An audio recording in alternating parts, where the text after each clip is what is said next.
Joe Dakota, il a le même titre en anglais et en français, c'est une chance, est tourné en 1957 par Richard Bartlett. Alors, je ne vais pas évoquer des souvenirs personnels trop longtemps, parce que ce n'est pas l'objectif, mais je me souviens quand, à l'époque, nous avons vu le film. Le film, je crois, est pratiquement sorti uniquement en VO à Paris et dans des salles de quartier qui passaient des films en VO. Il y en avait très très peu. D'habitude, il sortait au Napoléon, Habitude de la Grande Armée, Feu Napoléon, cinéma. Ensuite, il passait pas au quartier latin, puisqu'à ce moment-là, c'était des films, des classiques, des films d'arrêt d'essai. Aux Champs-Élysées, de l'autre côté de l'Arc de Triomphe, c'était des gros films.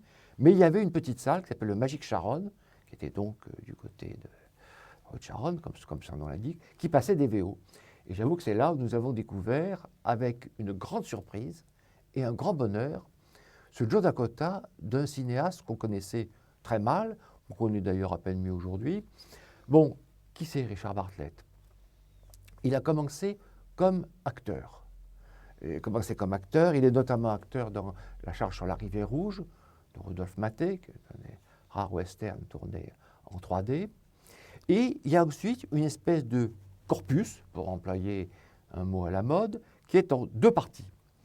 Des tout petits films, c'est The Silver Star, Two Gun Lady, des films comme ça, d'ailleurs que la plupart du temps on a beaucoup de difficultés à voir, qui étaient des films en fait indépendants, dans lesquels il était metteur en scène, parfois même producteur, et dans lesquels souvent il jouait. Ensuite, il est repéré à l'Universal, c'est le cas de Joe Dakota, où là il va y avoir donc quelques autres films. Il y a d'abord Rock Pretty Baby, c'était la mode du rock, hein. Rock Pretty Baby, avec Sal Mineo, John Saxon et Luana Patton, qui est la vedette de Joe Dakota.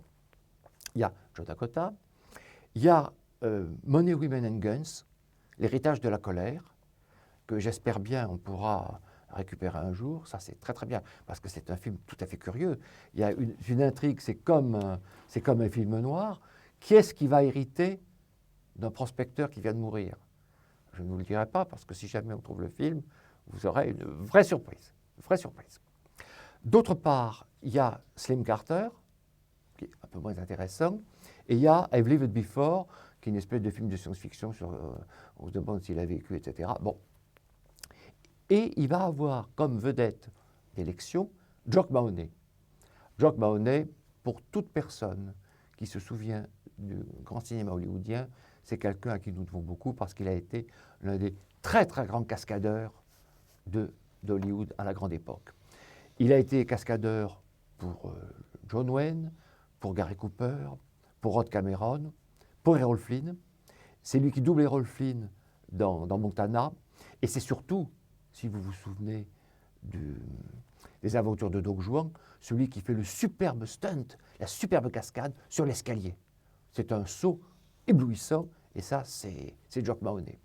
Ensuite, donc, il est devenu acteur à l'Universal. Il continue en même temps à être acteur en même temps que cascadeur. Vous verrez dans les films, dès qu'il y a une cascade, sûrement c'est lui qui l'a fait. Il est devenu l'adversaire de Tarzan.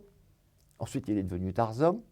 Et l'un des derniers films où on le voit, c'est Bandolero, puisque Bandolero, c'est lui qui est le mari de Raquel Welch dans le film, qui est tué dans l'attaque de la banque.